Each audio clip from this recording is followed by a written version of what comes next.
standings don't lie. The box scores don't either. I'm Pete Dwyer. This is the division line from the baseball nerd. 6 divisions, 30 teams, and 1 weekly breakdown of what the numbers actually say. A quick note before we get into it. Starting today, the division line is expanding. It's the same show, the same format, and the same data-first approach. But we're not going to cover just the AL West. From here on out, it's all 6 divisions every Monday. If you've been here from the start, thank you. You're about to get a lot more baseball. Atlanta leads all of baseball at 32-15. Tampa Bay is right behind at 30-15. Your division leaders? In the AL East, the upstart Tampa Bay Rays at 30-15 with 3 up on the Yankees who ran into a buzzsaw in Queens. The Guardians are bringing up the AL Central at 26-22, 2 up on the surging White Sox.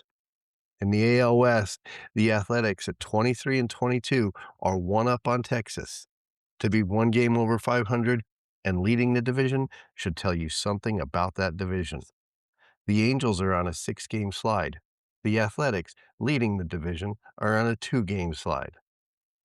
In the NL East, it's the Atlanta Braves. We've all seen them. We've all heard them.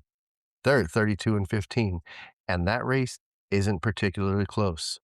Philadelphia is trying, but they're still 8 back. In the NL Central, where everybody's got a winning record, the Chicago Cubs are leading at 29-18, but St. Louis is 27-19, Milwaukee is 26-18, and this is a tight division. The Dodgers in the West are 28-18, 1 game up on San Diego. The Dodgers are on a 5-game win streak.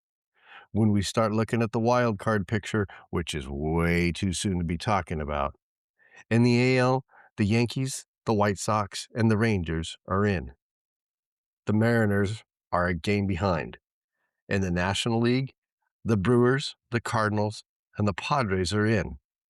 Pittsburgh and Cincinnati are both 24-23 and knocking on that wild card door. Something new for the podcast, and we're going to talk about what we do at the Baseball Nerd. We're going to talk about Spark Scores. Jacob Misiorowski leads off this Spark Score week with a score of 87.2. This week, he threw 7 innings, 0 runs with a 40% strikeout rate, 0 walks, and an expected ERA of 1.16. Right now, he is the most dominant arm in baseball by the numbers.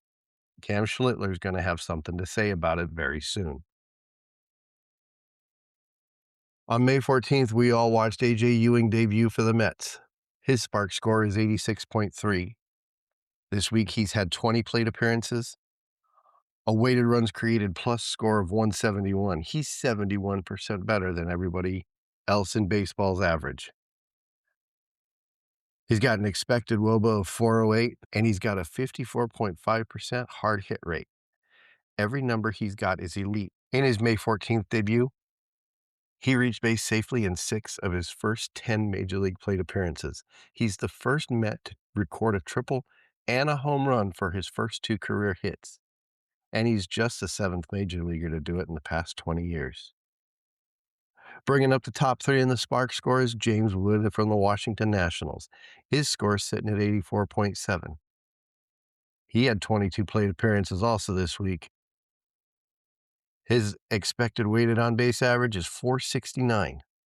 He's got a 27.3% barrel rate and an 81.8% hard hit rate. The contact quality is real. James Wood is going to carry the Nationals offense. As we get into the fade scores, the top 3, Reese McGuire, number 1 from the White Sox. His fade score is 83.4. He didn't play this week, part of why he's in the fade score category. He's not getting the playing time. The season-long numbers are the story, and the regression is in the data. Merrill Kelly's number 2 in the fade scores from Arizona. His score is an 81.9. This week, he had a fantastic game. He threw 9 innings and allowed 1 run, but he only had a 9.7% strikeout rate. His swinging strike percentage was at 6, and his expected ERA was at 2.87. The ERA will catch up on the peripherals. His May 15th start against the Rockies was one of his best. Let's see what happens this week as he starts again. Number 3 in the top 3 of the fade scores is Sam Haggerty from Texas. His score comes in at 81.1. Also, did not play this week. Again, part of the reason why he's on this fade category. He is not getting the playing time. Something organizationally is preventing him from doing it. Maybe it's the strikeouts. Maybe it's the first pitch swinging. The small sample caveat applies, but the season score says fade. Sam Haggerty is likely going to be a trade deadline candidate. As we look at injuries and transactions from around the league, the one that hits really hard is Jordan Westburg from Baltimore. He's having Tommy John surgery and he's out for the season. The Orioles confirmed it on Friday. The Orioles are 21-26. They just lost an infielder that they could not lose. José Berríos from Toronto had right elbow surgery on Wednesday. It's a stress fracture, it was loose bodies, and the doctors don't know the full extent until they're in there. A more significant repair could be required, and this could be a very long absence. Elbow loose bodies keep coming into the show. Blake Snell suffering with it. He's on the 15-day IL. The Dodgers are in a one-game race with San Diego. They can't afford to lose Blake Snell right now. Max Fried with the Yankees. He's on the 15-day IL. He's got a left elbow bone bruise. With New York 2 back at Tampa Bay, Fried going down is going to be a problem for the Yankees. Cal Raleigh from the Mariners is on the 10-day IL for the first time in his career with a right oblique. With Seattle being on the cut line for the wild card and the AL West being in shambles, Cal Raleigh needs to come back and come back strong. Ben Joyce from the Angels is on the 60-day IL with a right shoulder, and he's probably done for the year. Hunter Harvey on the Cubs, same thing. 60-day IL, triceps injury, likely gone for the future. Matthew Boyd on the Cubs, he had a left meniscus injury, but didn't do it on the field. He hurt himself at home with his kids on Wednesday morning. Craig Counsell said he was healthy when he woke up, and then something happened. Chicago leads the NL West, but the margin for error is shrinking. Let's go to the Braves. Sean Murphy is back on the IL with a fractured left middle finger. To cover the hole, Atlanta signs Sandy Leon, fantastic catcher, but he's not Sean Murphy. Sean Murphy had also been on the season-long fade list. When he was playing, it wasn't great. Clay Holmes from the Mets suffered a devastating right fibula fracture on a comebacker. Was brutal to watch. 6 to 8 weeks for the bone, and then a full bullpen buildup. Probably looking at August as a realistic return. The Mets are 20-26. They don't really have time to deal with this. One notable acquisition over the week, the Dodgers acquired Alek Thomas from Arizona. They needed a center fielder. They got Alek Thomas. Let's see how it works. The Blue Jays sent Eric Lauer to LA for cash. As we get into the week, what are we going to be watching? The first thing I'm going to be watching is the Brewers at Cubs. Probably a better rivalry than White Sox at Cubs. Milwaukee is 26-18. St. Louis 27-19. Chicago's 29-18.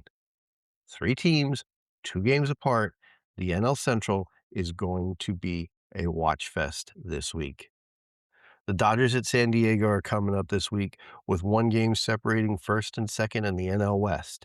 I don't think that's going to change throughout the season. Every game in this series counts. The Rays at Yankees. I'm not missing this one. Tampa Bay goes to New York on Friday. In the AL East, they're 2 games apart.